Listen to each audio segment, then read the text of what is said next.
Creio que é do conhecimento de todos os irmãos, se não da maioria, um número significativo de pastores que têm cometido suicídio. Em momentos de desespero, chegaram a achar que o suicídio seria a saída.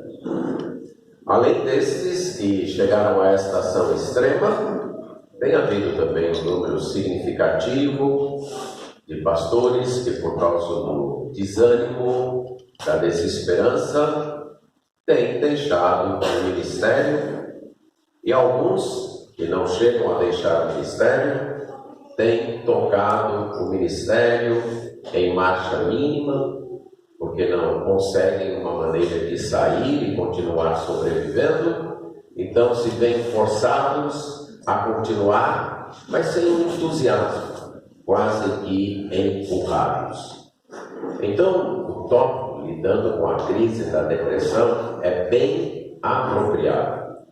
Não apenas por causa desses problemas que têm afligido pastores, missionárias, mas também porque vários membros de nossas igrejas também têm sido açoitados por este problema. E, ultimamente, não sei aqui na região dos irmãos, mas lá na nossa região, adolescentes que, tocados pelo desânimo, pela falta de perspectiva, têm também se suicidado. Ainda este ano, nós tivemos episódios quase que de epidemia em certas escolas de ensino médio, que exigiu medidas destas escolas, medidas extremas, inclusive nos convidando para ir dar alguma palestra que pudesse dar ânimo a estes adolescentes. Eu resolvi ampliar um pouco o leque, já que depressão é um termo para mim muito largo, certo?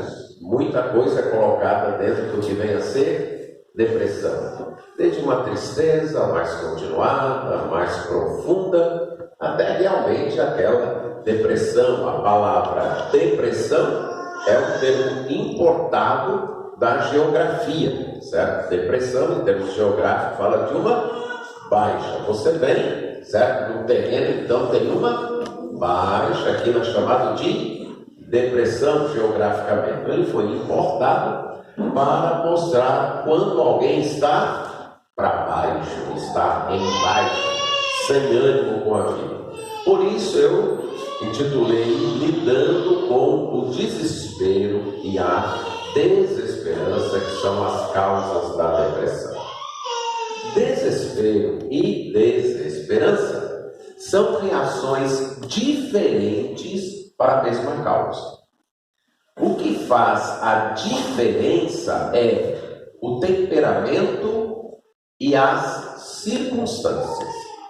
Diante de certas circunstâncias, alguém pode agir com desespero por causa do seu temperamento mais ativo, mais do tipo que parte para cima, ou com desesperança se o seu temperamento é mais tímido, é mais retraído. Então depende do temperamento, depende do modo como a pessoa foi criada.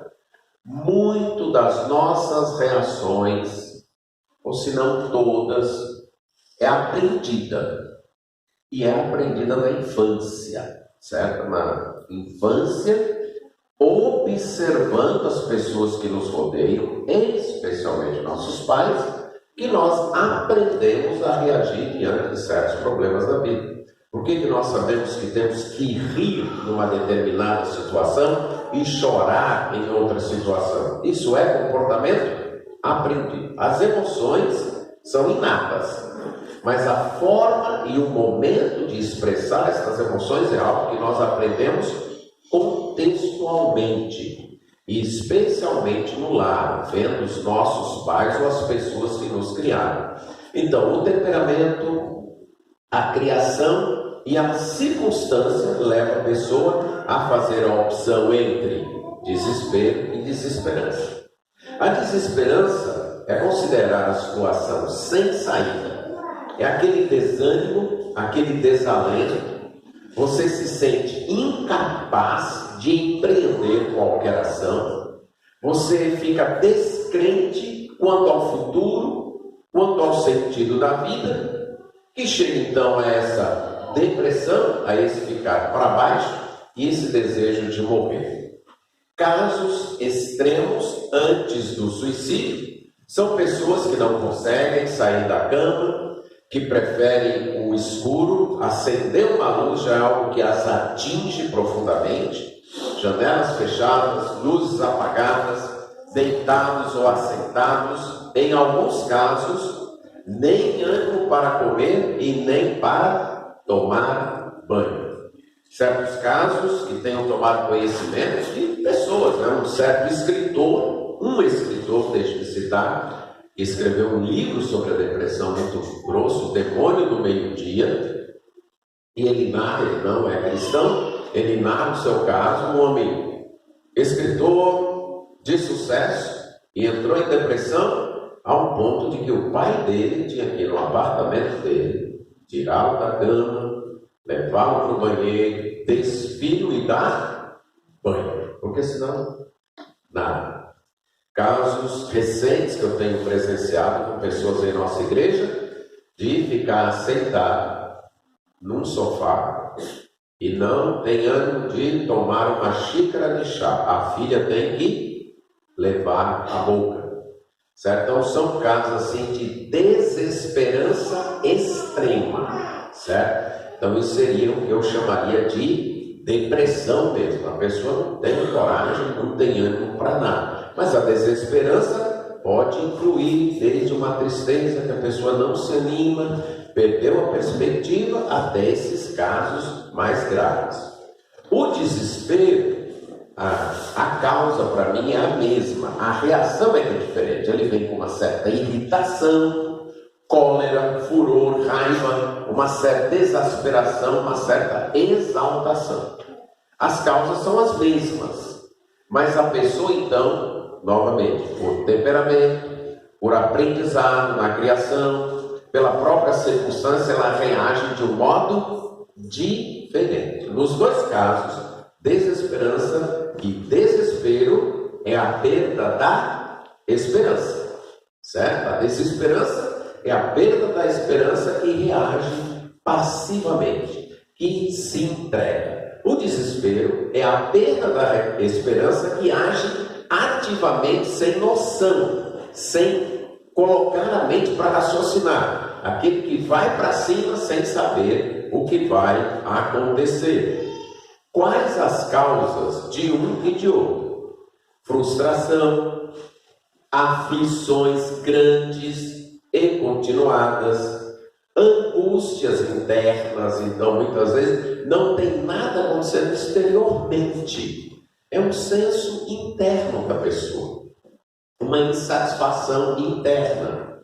Adversidades, então ela enfrenta agora problemas externos, tem projetos, tem sonhos e não consegue concretizá-los, não consegue realizá-los, e exigências de perfeccionismo. Perfeccionistas são pessoas potenciais para a depressão. Por quê? O mundo não é perfeito. Nós não somos perfeitos e ninguém é perfeito, certo? E estudando um pouco mais isso, guiado até por um livro que a ABCB recomenda, eu fui alertado para uma verdade.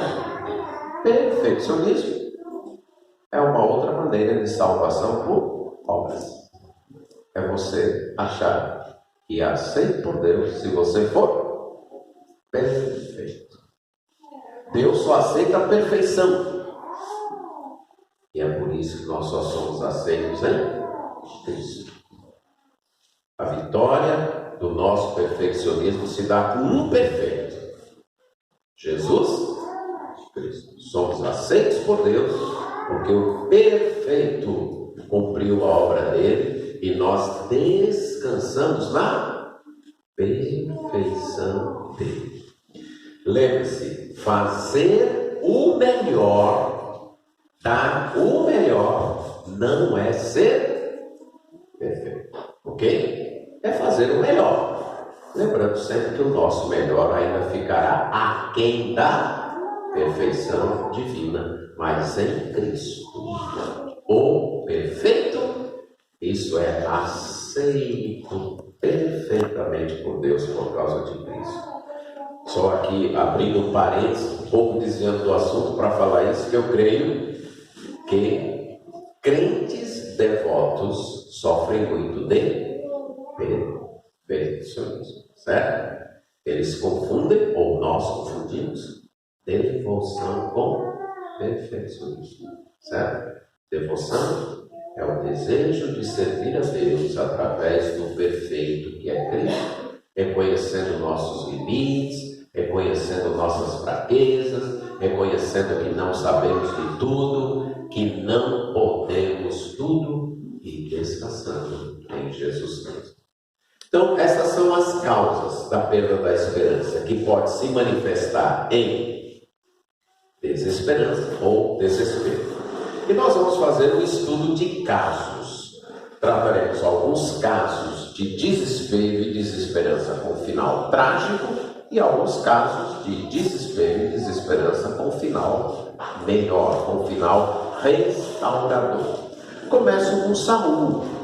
Creio que todos sabem como foi o final de Saul, narrado lá em 1 Samuel 31, 3-5, que é dito então que a peleja se agravou, ele estava em sua última batalha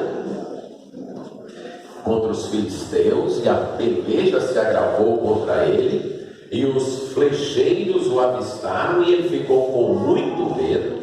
Aí ele chamou o seu escudeiro, que era aquela pessoa encarregada de carregar suas armas, suas flechas.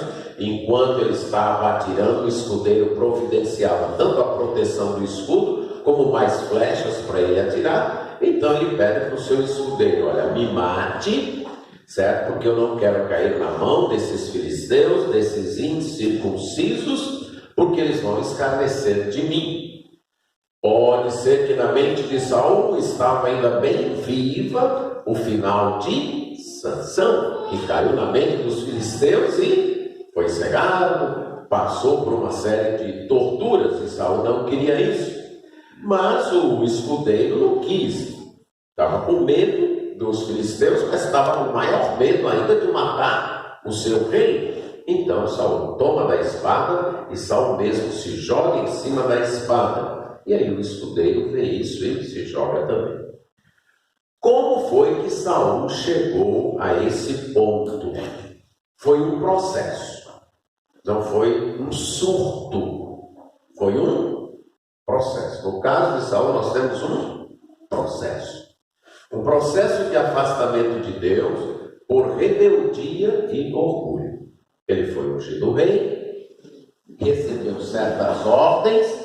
O rei de Israel não era um monarca absoluto.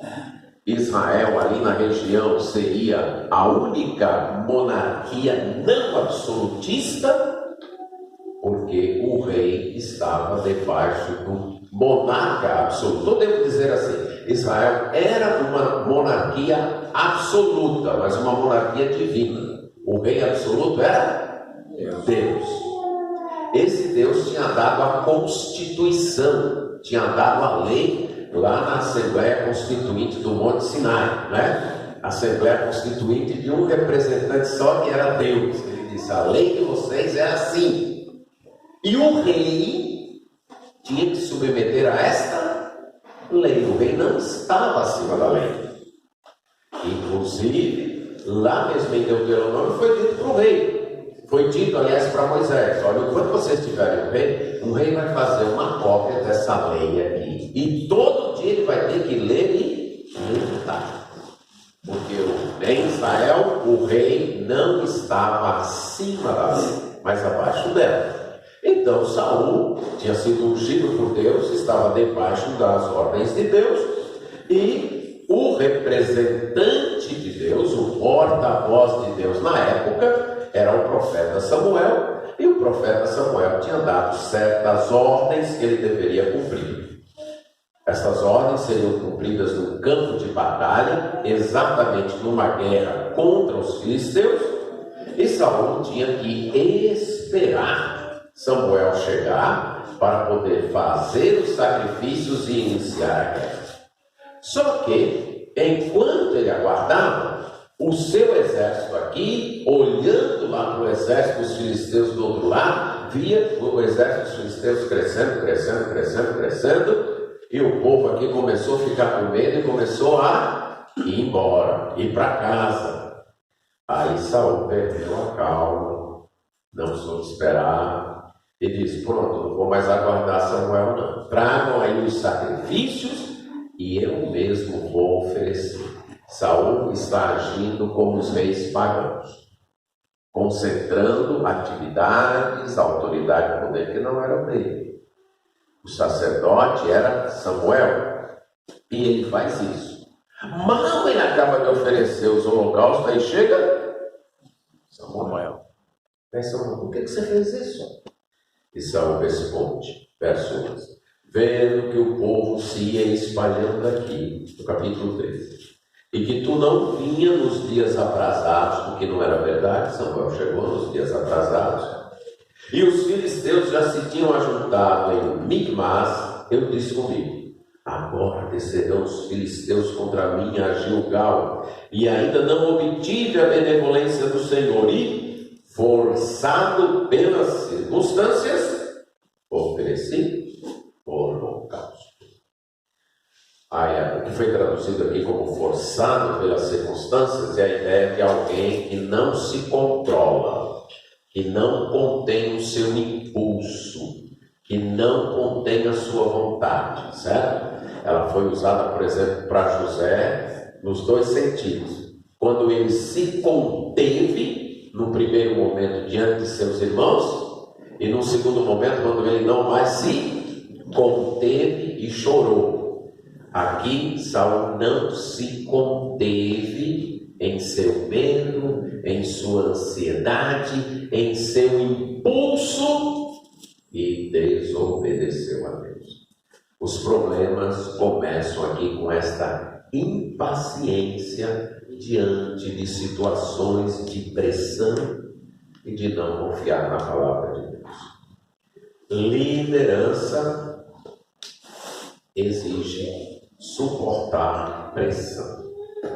Bem, ser líder é ter a disposição de suportar pressão. E novamente a gente deve estar preparado para isso. A impaciência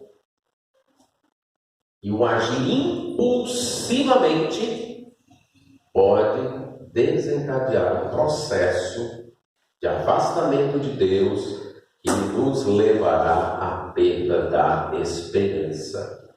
No segundo momento, no capítulo 15, Saul mostrou que valorizava muito mais o que as pessoas pensavam do que a opinião de Deus.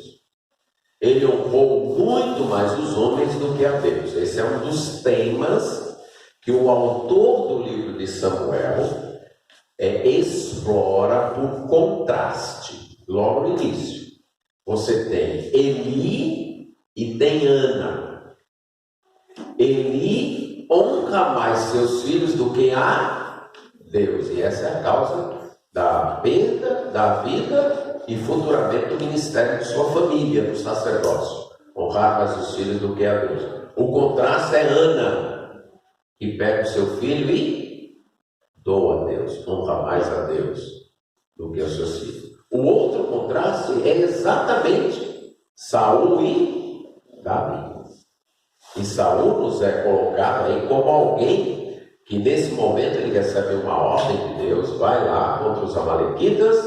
Deus já tinha jurado lá no deserto para Moisés: eu vou acabar com a memória de Amaleque, porque ele covardemente perseguiu os israelitas quando saiu do Egito, e a missão é dada a Saul: não deixa nada. Só que Saul não faz isso. Quando Samuel chega, ele vai se apresentando e diz: pronto, eu cumpri tudo. Aí Samuel, de modo até irônico: que balido é esse que eu estou ouvindo? Que mugido é esse? Aí Saul responde: o povo.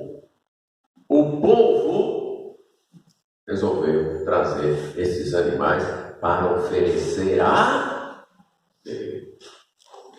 Aí Samuel, de modo muito duro, repreende Saul e diz: isso não é obediência.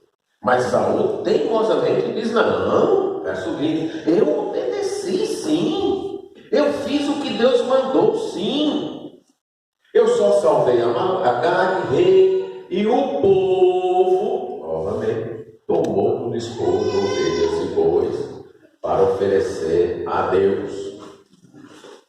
Verso 24, depois de repreendido, aí Saul diz: eu pequei, porque transgredi o mandamento do Senhor e as suas palavras, porque temi o povo e dei ouvidos à sua voz.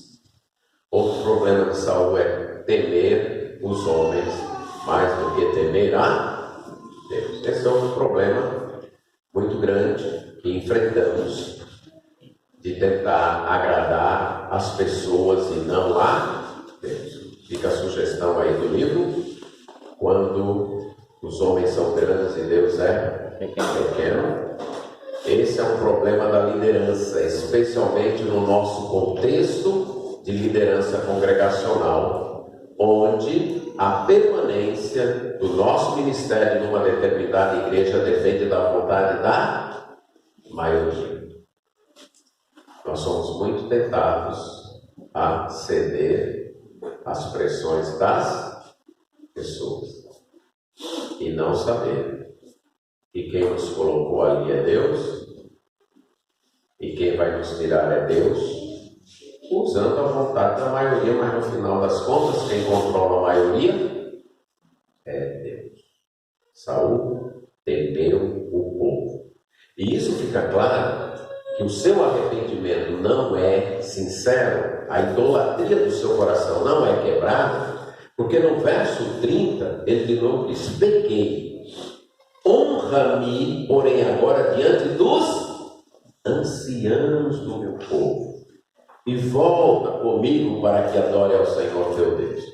A preocupação de Saul é perder o respeito do povo. O que ele pede para Samuel: volta comigo, porque senão como é que eu fico diante das pessoas? Como é que eu fico? Eu vou ficar desacreditado. Mais do que agradar a Deus, ele quer agradar aos homens. O outro problema dele foi agarrar-se aos dons de Deus mais do que apegar-se a Deus. Já mencionei isso ontem, quem havia dado o reino para ele fora Deus. E se Deus queria tomar o reino, amém. Eu posso perder o reino, mas eu prefiro ficar com Deus. Não podemos nos agarrar ao ministério mais do que nos agarramos a Deus. Ou de fato nós devemos nos agarrar a Deus. E se Ele quiser nos fazer permanecer no ministério, amém. E se não quiser, amém. Também. O que não podemos perder, vou repetir o que eu disse, é a comunhão com Deus. Lembra só, a tua graça é melhor do que a vida. Pronto, isso aí a gente não pode perder. Certo? Agora, Deus pode nos colocar de molho em algum momento do ministério, pode querer que a gente aprenda alguma lição, tantas coisas Ele pode fazer. E se a gente fizer a nossa identidade, o nosso valor depender de função ou desempenho ministerial, estamos a caminho do desespero ou da desesperança, porque isso é idolatria. Ídolo dentro do nosso coração. Nossa identidade depende do que nós somos diante de Deus. Pecadores, amados, resgatados por Ele, colocados numa jornada para o céu e para servir. É isso que nós somos. Devemos sempre lembrar disso. Tudo mais, irmãos, é bom, mas pode ser descartado, se Deus assim quiser. Saul se agarrou muito mais aos dons. Um outro problema que apodrece os ossos, como diz Provérbios: inveja. Cuidado com a inveja. Lembra o episódio aí de Davi e ele voltando e o povo cantando? E o povo elogia mais quem? Davi. E diz que Saul teve um ódio tão grande, ou teve uma inveja tão grande, desculpa, que esta inveja produziu ódio, um ódio assassino, que ele vai tentar matar Davi. Ele teve uma crise de raiva, certo? Pronto, aqui foi um surto, mas um surto de algo que já estava fermentando dentro dele. E aqui a gente percebe como a inveja que conduz à raiva é insensata. Você tem um auxiliar como Davi, que era fiel, era extremamente fiel a Saul, não é? Davi era um traíra, alguém que queria puxar o tapete de Saul, era isso? Não, era fiel. Era competente? Era o mais competente que ele tinha. O que alguém inteligente teria feito? Eu quero ser sempre seu amigo. Quero ter você sempre do meu. Tá bom. Se o povo acha que você merece mais, tudo bem. E se Deus achar que você merece mais, tudo bem também. Tá bom. Eu quero você do meu lado, mas ele vai fazer o quê? O seu mais competente oficial, ele transforma em inimigo. A partir daí, você tem um homem com uma obsessão: matar Davi. A vida de Saul passou a girar em torno de eliminar Davi. O próprio Davi, ironicamente, o senhor está caçando uma pulga, né? Tem tanta coisa para fazer no reino de Israel, o senhor tem um reino para administrar e fica aí correndo atrás de uma pulga. Quantas vezes isso pode acontecer no ministério? Está indo tudo bem, mas uma família resolveu ficar contra a gente. Aí o que acontece? Pronto. Aquela família se torna nosso. Está vendo? Só aqui. Só aqui. Só pensa aqui. É só aqui. Pulando, a gente não consegue enxergar o tanto de outras pessoas que estão ao nosso lado. Só falta daqui. Se torna uma obsessão.